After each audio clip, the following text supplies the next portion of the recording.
हाथी घोड़ा पाल की जय कन्हैया लाल की जय श्री कृष्ण। बच्चों, जन्माष्टमी का मौका है। चारों ओर कृष्ण के नाम की धूम है। भगवान कृष्ण के कई किस्से हैं जो हम सदियों से सुनते आ रहे हैं और इन्हीं कहानियों में से एक कहानी है कृष्ण और सुदामा की दोस्ती से जुड़ी हुई।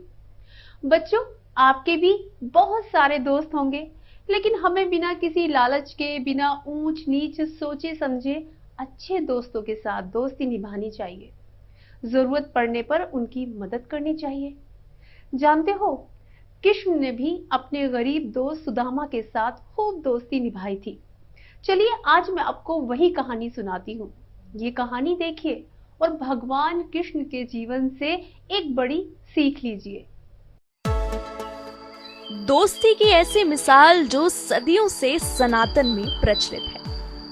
सुदामा गरीब ब्राह्मण थे, लेकिन वो कृष्ण के परम मित्र थे। बचपन में साथ खेलना, नटखट हरकतें करना, साथ पढ़ना, एक दूसरे की मदद करना, ऐसी ही लीलाओं के साथ दोनों का बचपन कब बीत गया पता ही नहीं चला।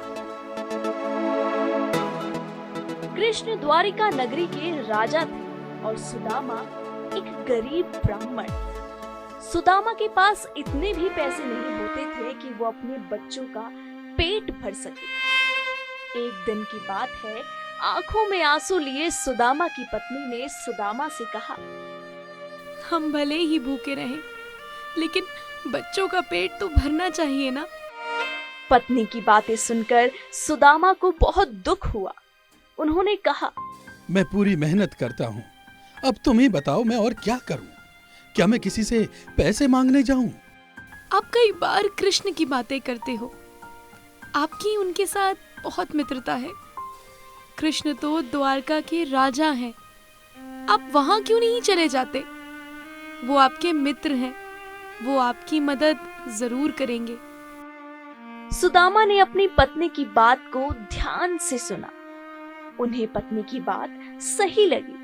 आखिरकार उन्होंने द्वारका जाने का मन बना लिया और उन्होंने अपनी पत्नी से कहा, ठीक है, मैं कृष्ण के पास जाऊंगा, लेकिन मित्र के यहाँ खाली हाथ जाना तो ठीक नहीं है। मैं उनके लिए क्या लेकर जाऊं? सुदामा की बात सुनकर पत्नी ने थोड़ा विचार किया और फिर उदास मन लेकर वो घर के अंदर गई और एक फटी सी पोटली में चावल बांधकर ले आई। वो पोटली उन्होंने सुदामा को थमा दी। सुदामा समझ गए और वो पोटली लेकर कृष्ण से मिलने के लिए द्वारका निकल पड़े। चलते चलते आखिरकार वो द्वारका पहुंच गए। द्वारका देखकर सुदामा तो दंग रह गए। पूरी नगरी सोने की थी। लोग बहुत सुखी थे। सुदामा पूछते पूछते कृष्ण के महल तक पहुंचे। बाहर खड़े दरबान ने जब सुदामा को देखा तो पूछा, आप कहाँ महल में अंदर चले जा रहे हैं? किससे मिलना है? आपको यहाँ काम क्या है? मुझे कृष्ण से मिलना है, वो मेरे मित्र हैं।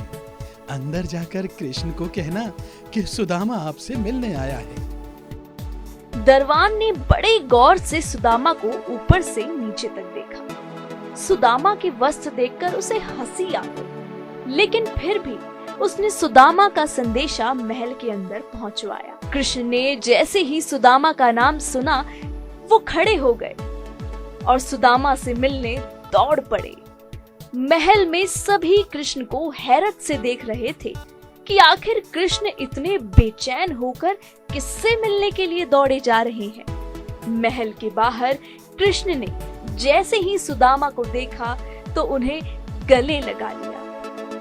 कृष्ण सुदामा को महल में ले गए। कृष्ण ने सुदामा को आसन दिया, उनके पैर धोए और उनका पूरा आदर सत्कार किया। कृष्ण का ये रूप देखकर सुदामा की आंखें भर आई। दोनों साथ बैठकर बचपन की यादें साझा करते रहे। इसी बीच कृष्ण की निगाह सुदामा की पोटली पर पड़ी। सुदामा कृष्ण की समृद्धि देखकर शर्मा गए और वो पोटली को छुपाने लगे, लेकिन कृष्ण भी कहाँ मानने वाले थे। उन्होंने सुदामा के हाथों से वो पोटली खींच ली। कृष्ण ने उसमें से चावल के दाने निकाले और खाने लगे। खाते हुए कृष्ण बोले, हे सुदामा, ऐसा अमृत जैसा स्वाद मुझे और किसी में नहीं मिला। सुदामा की आंखों में आंसू थे।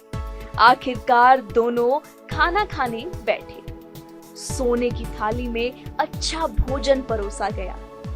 सुदामा का दिल भर आया। उन्हें याद आया कि घर पर बच्चों को पूरा पेट भर खाना भी नहीं मिलता है। सुदामा वहां 2 दिन रहे, लेकिन वो संकोचवश कृष्ण से कुछ मांग ना सके। तीसरे दिन वापस घर जाने के लिए निकले।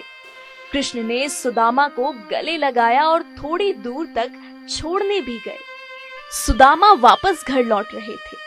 बीच रास्ते में उनके मन में ये विचार आ रहा था कि घर पर पत्नी ने अगर पूछा कि वो कृष्ण के पास से क्या लाए, तो वो क्या जवाब देंगे। सुदामा घर पहुंचे, लेकिन वहां उन्हें अपनी झोपड़ी नजर ही नहीं आई। वहां तो एक सुंदर घर था। वो इधर उधर अपना घर तलाश रहे थे कि तभी सामने से उसी सुंदर घर में से उनकी पत्नी बाहर आई। उन्होंने सुंदर कपड़े पहने हुए थे। वो सुदामा से बोली, देखा कृष्ण का प्रताप, हमारी गरीबी चली गई। कृष्ण ने हमारे सारे दुख दूर कर दिए। सुदामा कृष्ण की माया समझ गए। उन्होंने कृष्ण के प्रेम को याद किया। उनकी आंखों में खुशी के आंसू आ गए। तो देखा बच्चों, कृष्ण और सुदामा का सच्चा मित्र प्रेम। बच्चों, सच्चे प्रेम में ऊंच या नीच नहीं देखी जाती और ना ही अमीरी गरीबी देखी जाती है। इसलिए आज इतने युगों के बाद भी दुनिया कृष्ण और सुदामा की दोस्ती को सच्चे मित्र प्रेम के प्रतीक के रूप में याद करते हैं। आप भी अपने दोस्तों के साथ दिल से दोस्ती निभाइए और हाँ, कृष्ण जन्माष्टमी को पूरी धूमधाम से मनाइए। आप सभी को कृष्ण जन्माष्टमी की शुभकामनाएं। जय श्री कृष्ण।